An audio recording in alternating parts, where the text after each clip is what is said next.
अस्सलाम वालेकुम dear students.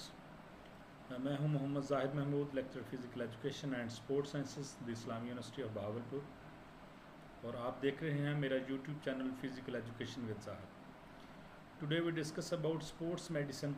आज हम स्पोर्ट्स मेडिसिन के कुछ क्वेश्चन जो MCQs हैं वो डिस्कस करेंगे, ताकि आपकी जो next upcoming lecture physical education की जो है वो प्रिपरेशन हो सके। तो चलते हैं जी अपने टॉपिक की तरफ। Sports medicine can be divided how many general areas.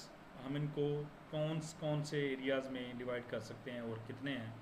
वो 3 हैं। C option 3, the general area of sports medicine, sports surgeries, clinical sports medicine and physiology of exercise. तो ये तीन एरियाज़ हैं जिन पे हम स्पोर्ट्स मेडिसिन को डिवाइड कर सकते हैं, उनको क्लासीफाई कर सकते हैं। The clinical sports medicine is the prevention of and treatment of athletic injuries, design of exercise and nutrition programme for maintaining peak physical education performance. तो एक तो हम इंजरी प्रिवेंशन करते हैं, उसकी ट्रीटमेंट करते हैं, और उसके साथ साथ हम कोई डिज़ाइन करते हैं एक्सरसाइज एंड न्यूट्रिशन का प्लान, ताकि हमारे जो खिलाड़ियों की परफॉर्मेंस है वो बेहतर से बेहतर हो सके। क्वेश्चन नंबर 3 है जी, surgery, sports surgery is also concern with the treatment of injuries from human sports, is also include the prevent and treatment of athletic injuries, is also grow field of sports medicine. All of these, ये तीनों ही relevant हैं, तीनों option दुरुस्त हैं। उसके बाद है जी, the main objective of the sports medicine are the welfare of the competition, the physical and demand of oxygen, help them to diagnose sports injuries, all of these. तो सी ऑप्शन जो है, D option, वो इसका ठीक है। ये सारे के सारे इसी के इशू हैं। Aspects of sports medicine effects on a sports is preparation, prevention and surgery technique कह सकें, या rehabilitation. D all of these. Rehabilitation is rehabilitation से क्या मुराद है? ये मुराद यही है कि जब कोई खिलाड़ी इंजर्ड हो जाता है तो फिर उसका सेहतमंद होना रिहेबिलिटेशन कराता है। Prepare an injured athlete, prepare an ill athlete, तो यानी बीमारी की सूरत में या इंजरी की सूरत में खिलाड़ी का खेल में वापस आना जो है वो रिहेबिलिटेशन कराता है, और जो टाइम लगता है उसको रिहेबिलिटेशन पीरियड कहते हैं। By which of the chronic injuries treated ultraviolet. Chronic disease वो ही होती हैं, ये इंजरीज़ वो होती हैं जो आपकी इंजरीज़ पुरानी हो जाती हैं, यानी आपको कोई चोट वगैरह छोटी मोटी आई और आपने उसका कोई प्रॉपर इलाज ना किया, और फिर जब आपने कहीं शिद्दत के साथ एक्सरसाइज की या कोई गेम की तो फिर वहाँ से दर्द शुरू हो गया, तो ये जो इंजरी है फिर ऐसा ऐसा वो क्रोनिक इंजरी शक्ल अख्तियार कर लेती है। सडन अगर कोई हो तो फिर उसको हम एक्यूट इंजरी बोलते हैं। The other name of water therapy is hydrotherapy. Method is apply to reduce inflammation in injury में हम जो है ना इन्फ्लेमेशन को कम करने के लिए कौन सा तरीक़ाकार इस्तेमाल करते हैं? Contrast Beth. अब कंट्रास्ट बेथ क्या है? मतलब ये है कि ठंडे और गर्म पानी से नहाना, या उसको हिस्से को मतलब कह लें कि ठंडे या गर्म मौसम के मुताबिक, अगर ठंडा मौसम है तो गर्म पानी इस्तेमाल करना, गर्म मौसम है तो ठंडा पानी इस्तेमाल करना, ताकि उस हिस्से से स्वेलिंग वगैरह जो है ना हम उसको ख़त्म कर सकें। Methods is applied to reduce inflammation or in injury. Ji, if no movement occurs as a result of muscles contraction, this is called isometric. अब isotonic क्या है? आइसोमेट्रिक तो है जब आप कोई हरकत, यानी आप दीवार को धक्का लगा रहे हैं तो फिर ज़ाहिर सी बात है वो कोई मूवमेंट नहीं हो रही, आपके मसल टेंशन में हैं, यानी कि उनमें टेंशन तो ज़रूर है लेकिन कोई मूवमेंट नहीं हो रही, ना वो बड़े हो रहे हैं ना छोटे हो रहे हैं। तो एक है आइसोटोनिक। आइसोटोनिक की इसमें दो चीज़ें हैं, एसेंट्रिक कॉन्ट्रैक्शन और कॉन्सेंट्रिक कॉन्ट्रैक्शन। एसेंट्रिक कॉन्ट्रैक्शन में जब आपके मसल्स जो है ना यूजुअल से जो है वो बड़े हो रहे हैं, एक्सटेंड हो रहे हैं, और कॉन्सेंट्रिक कॉन्ट्रैक्शन में आपके मसल मामूल से शॉर्टन हो रहे हैं, कम हो रहे हैं, छोटे हो रहे हैं, यानी ऐसी मूवमेंट, तो उसको हम एसेंट्रिक कॉन्ट्रैक्शन और कॉन्सेंट्रिक कॉन्ट्रैक्शन बोलते हैं।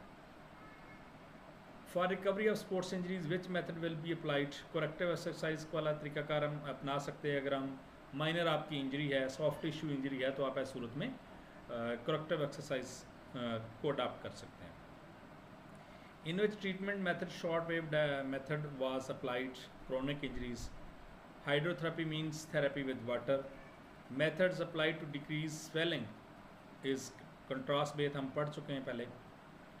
Which one of the cause of sprain, stretch or turn joint ligaments. आपको ये समझना ज़रूरी है कि स्प्रेन और स्ट्रेन में फ़र्क क्या है. स्ट्रेन जो है वो मसल्स की टूट फूट की वजह से ग्रेड 1, 2 एंड 3 है, और स्प्रेन जो है हमेशा जॉइंट पे होती है, क्योंकि जॉइंट के ऊपर लिगामेंट्स होते हैं. लिगामेंट के उसमें अगर वो पार्शली टूटता है, वो 30% है, 50% है, या इतना ज़्यादा टूट जाता है कि जॉइंट की डिसलोकेशन हो जाती है, तो ये स्प्रेन जो है वो हमेशा जॉइंट के ऊपर होती है. The other name of cryotherapy is ice therapy. Lumbago is, ये एक टर्म है जिसका मतलब है पेन इन लो बैक. ठीक है, अगर आपके बैक में नीचे मतलब हिप के साथ अगर यहाँ पे आपको पेन हो रहा है तो उसको हम लिम्बगो बोलते हैं. Contrast bath is a use for reduce swelling. Common injuries in basketball. ठीक है, medial meniscus damage, medial ligaments of knee damage, lateral ligaments of the ankle. अब lateral और medial ये समझना ज़रूरी है. ये हमारी जो लाइन है ये है मिड लाइन है. तो जब कभी नी के यानी कि जो अंदर वाला हिस्सा है, यानी ये मूवमेंट मिड लाइन से अगर पाँव आप बाहर की तरफ लेके जा रहे हैं तो लेटरल है, इसी पाँव को अगर मिड लाइन के करीब लेके आ रहे हैं तो ये मीडियल है. तो यानी आपके नी के अगर अंदर की तरफ वाले मसल्स हैं तो फिर ये मीडियल्स हैं, और जो बाहर वाले मसल्स हैं वो लेटरल हैं. नेक्स्ट है जी mechanical source of treatment of sports injuries is infrared rays. Cause of nausea and vomiting during physical activity. अगर आपको खेल के दौरान वोमिटिंग वगैरह हो जाती है तो उसकी वजह यह है एक्यूमुलेशन ऑफ लैक्टिक एसिड. आपका लैक्टिक एसिड बढ़ जाता है. लैक्टिक एसिड क्या है, जब कभी आप कोई एक्टिविटी करते हैं, यानी एक बाजू के ऊपर आप वेट उठा के खड़े हैं, या वेट आपने पाँव नीचे की तरफ किया, या एक बाजू से मुसलसल आप काम ले रहे हैं, तो वहाँ पे एनर्जी प्रोडक्शन के दरमियान वो ग्रुप मसल या ग्रुप ऑफ मसल को जब एनर्जी की ज़रूरत होती है तो वहाँ पे एक लैक्टिक एसिड मादा पैदा हो जाता है जो एनर्जी प्रोडक्शन के दरमियान रुकावट हायल हो जाता है, रुकावट पैदा करता है. तो इसको हम फटीक बोलते हैं, खेलों की ज़बान में हम इसको फटीक बोलते हैं. तो ये लैक्टिक एसिड की वजह से होती है. Possible cause of sports injuries, lack of knowledge, inadequate training, carelessness, poor techniques. When अगर सिंगल वर्ड में हम कहें तो फिर when rules are not followed, यानी हम एक लाइन में हम कह रहे हैं कि जब रूल्स को फॉलो नहीं करते हम तो फिर होती हैं. इसमें बहुत सारी चीज़ें आ सकती हैं. लैक ऑफ वार्म अप कह सकते हैं, या वार्म अप ना करना, कूल डाउन ना करना. ठीक है, तो ये सारी की सारी इसके मुताबिक जो तीनों ऑप्शन दिए गए हैं, ऑल ऑफ दीज.